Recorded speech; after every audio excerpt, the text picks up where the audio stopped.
Olá pessoal, tudo bem com você aí de casa? Então, nós aqui hoje, tá mais quentinho, viu? Graças a Deus o solzinho apareceu e está bem mais quente. Pessoal, nós vamos falar hoje sobre a família, o propósito de Deus. Nós vamos falar sobre a união, a comunhão, a vivência da família. Como viver a dois, como viver com os filhos, como os filhos devem viver com os seus pais. Isso é muito bacana, mas existe uma dificuldade aí. Será que a sua família é uma bênção? Será que realmente você procura ser uma bênção para os seus filhos? O que você tem feito? Então esse assunto hoje vai ser um pouco polêmico, mas eu espero que você aí de casa possa nos ajudar, falando sobre o que você acha sobre esse assunto. Família é um propósito de Deus, ameaçado nos dias atuais. O que é que será que nos ameaça? Será que nós estamos preparados para as ameaças do dia a dia? Isso é uma coisa que a gente vai aprender com a pastora, Débora? Isso. A gente precisa ouvir de você, uma lição, uma forma de conviver e viver com a família. Tudo bem? Tudo bem, quero agradecer o convite para estar aqui mais uma vez com vocês nesse programa tão maravilhoso, tão enriquecedor, que sempre traz essas temáticas pontuais para os nossos dias. Então, o que eu puder contribuir, vou ficar feliz de fazer isso. Nós que agradecemos, aliás, falar com você é um privilégio, porque sempre tem alguma palavra que nos conforta e nos ajuda, Mas, Débora, como é que está a família hoje em dia? Como que a igreja, vê a família? Bom, a família, antes da igreja ver a família, a gente pode pensar que Deus formou a família, Então, é um plano de Deus, um projeto de Deus. Se tem algo que Deus fez, foi a família. Então, todas as outras coisas nós vemos Deus dando criatividade para o ser humano, construir um prédio, construir uma casa, mas família não teve mão humana ali. Lá no Jardim do Éden, a gente viu Deus criando todas as coisas, e aí quando ele vai formar o homem, ele diz, não é bom que ele esteja só, vou fazer uma ajudadora para ele, faltava ainda alguma coisa ali, aí vem a mulher, e aí sim, juntos, Deus diz, agora vocês vão se multiplicar, vão encher a terra, vão ter filhos. Então, o próprio Deus falou isso, isso é muito precioso. É um resgate até para nós olharmos para isso que não foi uma ideia humana, não veio do acaso. Se nós entendemos que Deus, o Criador de todas as coisas, esse Deus maravilhoso e bondoso, teve essa ideia porque é algo bom, é algo maravilhoso. Então, a família, eu sempre digo que é um pedaço do céu na terra, é assim que é para ser. E você acha que hoje em dia, esse posicionamento que Deus teve perante a família tem buscado estar perante Deus? Depois que o pecado entrou, a gente viu que as coisas começaram a se deturpar, Então, vieram os problemas, não era para ser assim, era para realmente a harmonia, a união, a alegria estar nas famílias, mas lá atrás, desde o início, quando o pecado entra, as crises começaram, os problemas vieram, então hoje precisa haver esse entendimento para que haja um resgate. Como que eu posso viver essa plenitude? Como que eu posso viver no casamento esse lugar de céu na terra mesmo? Quando eu entendo que há um Salvador, que há alguém que é pela minha família, que é Jesus. Sim. Então a Bíblia diz que Jesus vem para resolver. Então assim, quando eu vejo os problemas, quando eu vejo as diferenças, eu sei que em Jesus a gente pode ultrapassar as diferenças. Porque no casamento, as diferenças elas vão existir. São duas pessoas totalmente diferentes, com criações diferentes, convivendo junto. Então, precisa haver alguém ali no meio, alguém na frente, que vai ser o que vai dar sentido. E esse alguém é Jesus. Ele precisa ser o elo. Então, a Bíblia diz que um cordão de 3 dobras não se quebra, não se rompe facilmente. Ou seja, eu, o meu cônjuge e Jesus. Se nós estivermos juntos, essa corda ela não vai se romper facilmente. Então sim, existem as famílias que entendem isso e buscam, e nós vemos assim que essas elas perseveram nos dias maus, mas tem aquelas que ainda não conheceram esse amor de Jesus e essa É a falta possibilidade. de Jesus. É a falta. Com certeza. Ele precisa entrar nos lares, ele deseja isso. Quando eu ainda era jovem, né? Mais jovem, eu aprendi que a aliança, o anel, aquele que nós usamos no casamento, quando ele foi fundido e terminado, a pessoa que criou falou, não teve começo e não tem fim. Então o casamento, eu acredito que seja isso. Na realidade, quando você casa por amor, quando você tem um sonho nesse casamento, quando você quer prosperar junto com o seu cônjuge, a criação dos filhos, a formação da família, você vê que a aliança que você fez com o seu cônjuge teve um começo? Teve, mas ele não pode ter um fim. Quando isso acontece, você acha que a quebra dessa junção, dessa união, dessa aliança, o que provém disso? O que acontece para que tantos casais hoje em dia estão destruindo seus próprios lares? Eu vejo que a falta de propósito e de entendimento, que é o casamento e a família muito além de um sentir. Então veja, se eu acordo e sinto algo, o meu dia vai ser determinado pelo que eu sinto. Então, por exemplo, hoje eu acordei sentindo amor pelo meu marido. Então eu vou ser boa para com ele. Amanhã eu acordo sentindo raiva. Então eu vou fazer o mal para ele. Por isso que precisa ser além de algo que eu sinto. É uma decisão. Por que muitos pulam fora do barco? Porque abrem mão de uma decisão eterna. Abrem mão de perseverar no dia mal, quando o outro não tem nada para me dar, quando eu talvez me vislumbro com coisas de fora do casamento, porque é aquilo, Sim. né? A grama do vizinho é mais verde. Mais bonita, Mais né? bonita. Então, assim, um homem casado, às vezes ele pode olhar para fora e ver um vislumbre, por quê? Porque ele não está convivendo no dia a dia, não tem a rotina, a exaustão com os filhos. A mulher é a mesma coisa. Sim. As mulheres hoje também, né?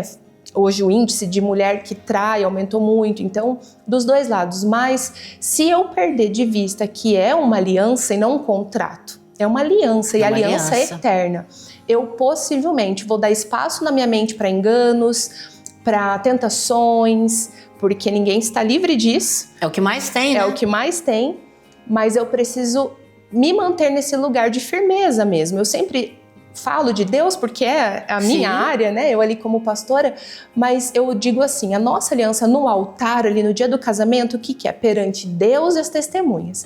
Então eu tenho que lembrar que antes de eu ter uma aliança com o meu cônjuge, eu fiz uma aliança com Deus, eu não posso quebrar, isso é muito sério. Sério. É muito sério. Então eu não vou oscilando de acordo com o que eu sinto, porque eu tenho uma aliança com Deus, depois com o meu cônjuge. E aí eu entendo que é uma decisão diária, que é uma perseverança. Eu digo é uma luta diária, né? Uma luta diária. Quando algum casal vem para um aconselhamento, alguma coisa, eu vou fazer minhas malas, eu vou sair de casa porque eu não aguento mais. Eu digo, enquanto a porta do divórcio estiver aberta, vocês vão por ela. Essa é uma porta que ela precisa ser trancada e a chave jogada fora. Exato. Porque senão brigou, eu quero ir embora. O recém-casado, eu vou voltar para casa dos meus pais. Né? E os pais, assim, se eu puder dar um conselho para os pais que casam os filhos, não deixe isso acontecer. Não deixa. Diga, olha, agora você casou, assuma a sua responsabilidade. Porque é isso. Um dia eu sinto algo, outro dia outra coisa, eu vou saindo, volto, uma hora isso cansa. E aí entra o desgaste, aí vem os filhos estão vendo isso. Então é uma decisão. Existe um sofrimento de ambas as partes quando um casamento se desfaz, né? Na realidade, eu acho que não importa quem vai desfazer, o sofrimento é de ambas as partes, os erros também podem ser de ambas as partes, mas existe um determinado problema que nós estamos convivendo com isso a vida toda e agora está ficando pior, né? Que são as traições, são aquela coisa que você pensa assim, mas por quê? Né? Por que eu fui traída? Por que eu fui traído? Por quê? O que será que estava errado em mim? Então é uma dor, é uma... Eu fico imaginando que a pessoa chega à conclusão de que ela não é ninguém. Né? Quando você recebe uma traição, quando você está na traição e você pergunta para você mesmo, o que eu fiz de errado? né? Sim. Quando alguém chega para você e fala assim, estou sendo traída, o que é que eu faço? A primeira coisa é a gente não querer achar uma justificativa para isso, porque a pessoa traída, ela foi vítima. Independente do que ela tenha feito, do motivo, nada justifica, porque há uma aliança. Então, tantas são as possibilidades antes dessa escolha da traição. Uma conversa, né, uma tentativa, vamos buscar uma ajuda profissional, um conselho, alguém mais capacitado, um casal que está mais na frente da gente e tudo. Então, nunca julgar a vítima, a mulher traída, o homem traído, porque ela já está com uma dor suficiente para lidar. Exato. Eu digo que a dor da injustiça, e seja ela qual for, uma traição de amizade, uma traição aqui no caso conjugal, ela é uma dor de luto, porque algo idealizado morreu. O casamento, ninguém casa para separar, não existe essa ideia. Também concordo. Então, quando entra a traição, entra uma terceira pessoa na relação, o ideal, todo o sonho, o vislumbre do envelhecer juntos, a dor daquilo que se perdeu é uma dor de luto, algo morreu. E essa pessoa, ela precisa de ajuda, ela precisa de muito acolhimento. Se há alguém passando por isso, que possa compartilhar, não guardar sozinha, porque vai gerando ressentimento, amargura e dor, e uma depressão pode vir. Então, essa pessoa traída, ela precisa de ajuda, ela precisa de boas pessoas ao redor dela, para mostrar para ela que hoje talvez ela não esteja enxergando, que tem vida além dessa dor, que a vida não acaba na dor, né? É um momento, é muito doloroso, mas ela vai sair disso e que a vida continua. Ela não é a ferida dela. Ela não é essa marca. Existe sempre uma saída, né? Existe. Quando a gente acredita que a gente pode fazer o melhor. Pessoal, esse é um assunto que machuca, é um assunto que dói, é um assunto que fere. E é uma ferida tão aberta que poucas pessoas sabem lidar, né? Então, isso que a pastora está falando é exatamente procurar pessoas idôneas, pessoas que têm coisas boas para falar. E se você está aí prestando atenção, aguarda um momentinho, a gente vai fazer um intervalo e eu volto para a gente falar sobre o perdão. Na Morada Feliz, cada dia é um abraço quentinho. Aqui, nossos idosos vivem com carinho, conforto e alegria. Temos atividades que aquecem o coração, cuidados especiais e um lar cheio de sorrisos. Venha conhecer a Morada Feliz, onde a maturidade é celebrada com amor.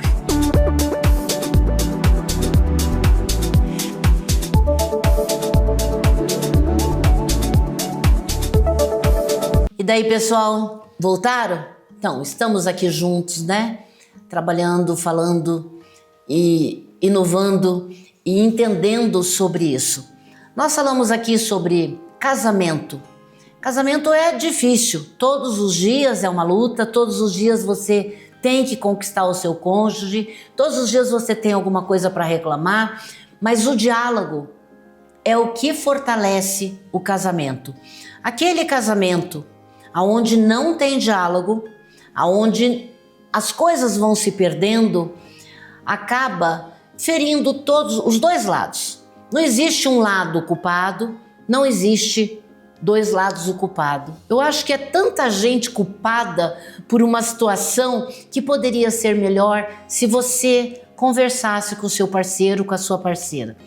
Existem comunhões aí, casamentos, pastora, que acaba porque é uma pessoa que fere, né, a sua companheira, bate, né, agride com palavras, agride na formalidade do dia a dia, na criação dos filhos sempre tem um culpado, nunca é os dois, né? Então existem outras formas, que não é só a traição que desfaz um casamento. De qualquer forma, não deveria ser assim, né? Mas a gente sabe que existe aí a bebida, né? A agressão, a traição, e tem outras mil coisas, e tem aquele até que não combina com o seu cônjuge, simplesmente porque ele não gosta de uma coisa, ela não gosta da outra, então não consegue conviver. É isso? Isso. A gente só não pode banalizar o divórcio. Sim. Essa é a minha grande preocupação, porque é um escape que hoje está muito normalizado. Se a gente for parar para pensar, lá no tempo dos nossos pais, era algo mais levado a sério, né? Então, assim, até a corte, o tempo de namoro. Como hoje essa porta, como eu falei de porta aqui, está muito aberta, então as famílias já vêm nessa nova configuração do segundo, terceiro casamento, os filhos crescem vendo isso, se normalizou. Mas uma ferida que um divórcio causa, ela é grandiosa. Ela vai além do casamento, ela vai para os filhos. Ela atinge gerações. Então, eu posso falar do que a Bíblia ensina, porque é o meu manual, tá? De fé e prática. E existe sim na Bíblia algumas situações onde se é permitido o divórcio. Então, você citou a agressão. A agressão, além de ser um pecado, é um crime. Sim. Não se existe a menor possibilidade disso ser dito para uma mulher agredida permanecer nesse lugar. Então eu não seria responsável aqui de dizer assim, todo casamento precisa ir até o final. Tem que permanecer. Jamais. Não. Esse é um assunto que cada caso é um caso. Cada contexto familiar. Há pessoas que lá no namoro foram enganadas, que não viram os sinais porque a pessoa enganou e não mostrou os sinais, mas Sim. já havia um histórico. Há pessoas que não quiseram ver, então elas são aconselhadas de uma outra maneira. Agora, o que a gente não pode simplificar é só porque nós somos diferentes nós vamos abandonar o barco, só porque você gosta de verde, eu gosto de azul, então a gente tem uma incompatibilidade. Vamos largar, né? Essas coisas são tão pequenas, elas são tão superáveis que a gente consegue conviver, sabe? Então, existem situações onde há o desprezo, onde há o repúdio, a mulher é repudiada, o homem é repudiado. Nessas situações de violência, de repúdio, Sim. a Bíblia autoriza o divórcio. E é gravíssimo, né? Gravíssimo, porque na verdade aí a aliança já se quebrou. Sim. Agora é só oficializar. Mas diante de Deus e entre as pessoas já houve a separação. Então aí nesses casos sim é possível e deve existir para que a pessoa sobreviva, continue ninguém merece, vivendo, né? Ninguém merece, Deus não se agrada disso.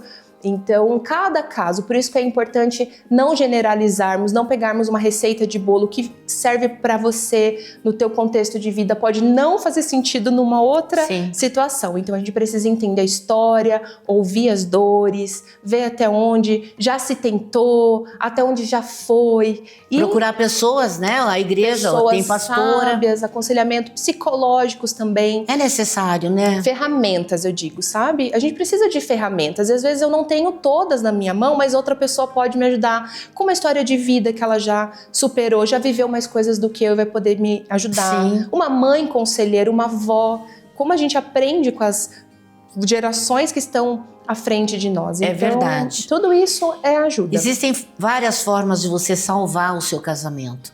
Claro que aqui a gente não está julgando, né? Não estamos falando o que você deve fazer realmente, cada um sabe de si. Eu fui casada por 39 anos, há 12 sou viúva, e eu fico pensando assim, Deus já me deu a pessoa que cuidou de mim, agora eu tenho que me virar sozinha, eu não consigo imaginar um outro casamento, mas Deus é que sabe. Enfim, nessa situação toda, não poderia deixar da gente pensar nos filhos, né? Aqueles filhos que você colocou no mundo e que não pediram para nascer. Nossos filhos não pediram para nascer, né? Nós fizemos num ato de bondade, de amor, de carinho, de afeto, no nosso leito, aonde nós constituímos a nossa casa, a nossa família, e os filhos estão crescendo, estão vendo desordem, né? Pais e mães brigando, falando de traição, falando de situações. Como a cabeça dessas crianças vão continuar daqui 10, 15 anos, você olhar para trás e pensar, por que minha mãe fez isso? Por que meu pai fez isso? Né? Eles criaram também um lar bonito na cabeça deles. E de repente esse lar está desfeito. Sim. Como é que fica, pastora? Como que a gente pode resolver? A gente não, mas como que a gente pode resolver um caso desse? Se você pensar na maioria das situações de vida que a gente ajuda as pessoas, se você for conversar com uma pessoa em crise, angustiada com alguma coisa, normalmente vem lá da infância. Ela vai citar alguma situação que ela viveu com o pai, ela tem uma raiva do pai, o pai abandonou a mãe saiu de casa. É algo tão marcante que vai acompanhando essa pessoa ao longo da vida, até ela entender que ela precisa agir, se posicionar, buscar uma ajuda, romper com esse ciclo e fazer diferente. Sim. Então, a partir do momento que um jovem que tem essa consciência, um adulto, ele se posiciona diferente, ele entende que aquela dor não o define, ressignifica e agora faz novas escolhas e gera coisas diferentes nos filhos. Mas eu digo sempre assim, o maior presente que nós podemos deixar para os nossos filhos é um casamento saudável. Então, a nossa conduta? A nossa conduta é o maior presente. Às vezes um pai e uma mãe chegam para nós e falam assim, eu dou tudo, meu filho estuda na melhor escola, nós viajamos, nós como pais estamos ótimos, a gente só é péssimo Acha casal. Que o dinheiro... Ou assim, nós como casal, nós estamos muito mal. Cada um dormindo num quarto, mas como pais... A gente tá incrível. O meu marido é um ótimo pai, não deixa faltar nada, leva pro futebol. Não, vocês já falharam muito. Por quê? Sim. Porque o que eles precisavam era ver esses pais bem entre eles. Era o maior presente. Um filho abriria mão de qualquer outra coisa. Então, sempre que possível, haver restauração, reconciliação, esse vai ser o maior presente para os filhos. Em não havendo, já tentamos de tudo, não tem mais jeito, convívio é impossível. Então, separados, agora sim, tentem, busquem, sejam o melhor para os filhos de vocês, como mãe, como pai, escolham um melhor cônjuge para que seja uma boa madrasta, um bom padrasto. Essa fala sua veio a calhar o que eu estava pensando. Às vezes o casamento se desfaz, né? Uhum. Às vezes a intenção não era essa, mas acabaram-se cada um partindo para um lado. E os filhos, conversado com eles, falado com eles, explicado os motivos, pode sim haver uma compreensão. Hoje os filhos estão mais entendidos sobre alguns assuntos, a gente pelo menos acha isso, né? Que a internet está aí, mostrando uma liberdade total, mas no dia a dia, em quatro paredes, o sofrimento é absurdo, né? Uhum. A gente sabe que muitas coisas são mentiras e outras são verdades. A gente só tem que saber o que a gente está escolhendo. Existe sim casamentos desfeitos, porque não é porque o amor acabou. Não é porque o desrespeito acabou, é que a incompatibilidade de gênero... A gente diz, eu não gosto do vermelho, você não gosta do azul, então a gente não combina. Vamos separar? Como um acordo, uma situação diferente. É difícil, mas acontece, né? Eu conheço alguns amigos que vivem num segundo casamento e estão perfeitos. Tá muito bem, obrigada. Me preocupa alguma coisa? Preocupa, mas faz parte de uma boa convivência, então tá tudo bem. O casamento em si, pastora, eu tenho uma visão diferente, né? Eu, Maria Lúcia, eu acho que quando Deus coloca aquela pessoa, você já passou por aquele sofrimento, porque o casamento não é fácil para ninguém. Tem dias, gente, que dá vontade de chutar o balde. Mas, por que não chegar para a pessoa e dizer assim, olha, você hoje fez isso e eu não gostei. Você não cozinha, você não lava, você não... Mas fala para a pessoa, tenha a coragem de dialogar. Mas o que a gente vê? Né? No leito, naquele quarto onde só você e o seu marido, onde o seu marido e a sua mulher estão... O que acontece? Ele passa horas no jogo e depois olha para o lado, a esposa já dormindo, o marido já dormindo. E o casamento? Deixa aí uma palavrinha que eu gostaria de ouvir, porque às vezes acontece alguns amigos, algumas pessoas que a gente conhece e precisa falar sobre isso. Como que faz? Como é que eu perdoo essa situação toda? Vamos chegar lá no perdão que eu falei. Você tem aí um pouquinho de tempo para falar sobre isso. Bom, normalmente um fim de um relacionamento não é do nada, né? Não foi assim de uma hora para outra. São pequenas ações que vão levando a isso. Então, se a gente pensar no nosso casamento como um jardim, ele precisa ser cuidado, nutrido, regado, investido. E quando isso não é feito, como você deu o exemplo, fica no jogo, não dá atenção, o investimento não está acontecendo, isso uma hora a conta vai chegar, vai ficar com saldo negativo e as coisas não vão dar certo. Então, quando isso já está ocorrendo, como você falou do perdão, primeiro a conversa, o diálogo, o tentar entender, vamos melhorar, o que a gente pode ajustar, o que eu preciso ceder, essa palavra é muito importante, Sim. ceder. Né? Esse lugar do a dois, da família, é um cedendo para o outro, é um olhando para o outro como importante e o que eu posso fazer para te servir é essa troca.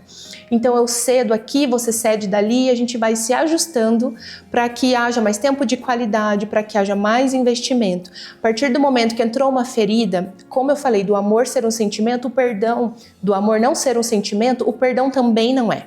Ele também é uma decisão, nós não sentimos de perdoar, mas nós decidimos. Então algo que hoje eu não consigo, eu tenho vontade de matar, mas eu decido, então eu não vou matar, mas eu decido. Amanhã eu não quero não só matar, eu não quero nem fazer mal. Eu continuo decidindo, outro dia eu não quero nem só não matar, não fazer mal, mas eu já penso numa restauração. Então vai sendo assim num processo. Quando a gente olha para José na Bíblia, ele foi traído pelos irmãos, injustiçado pelos irmãos e ele decidiu perdoar e decidiu trazer os irmãos para perto de novo.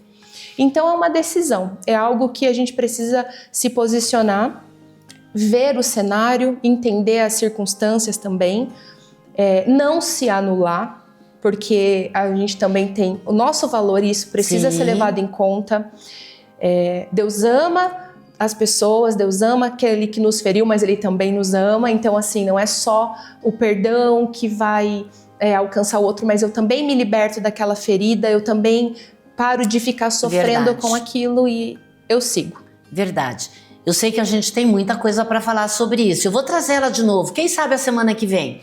Pessoal, deixa eu só dizer uma coisa. Enquanto existir amor, você pode salvar o teu casamento. Até a próxima semana.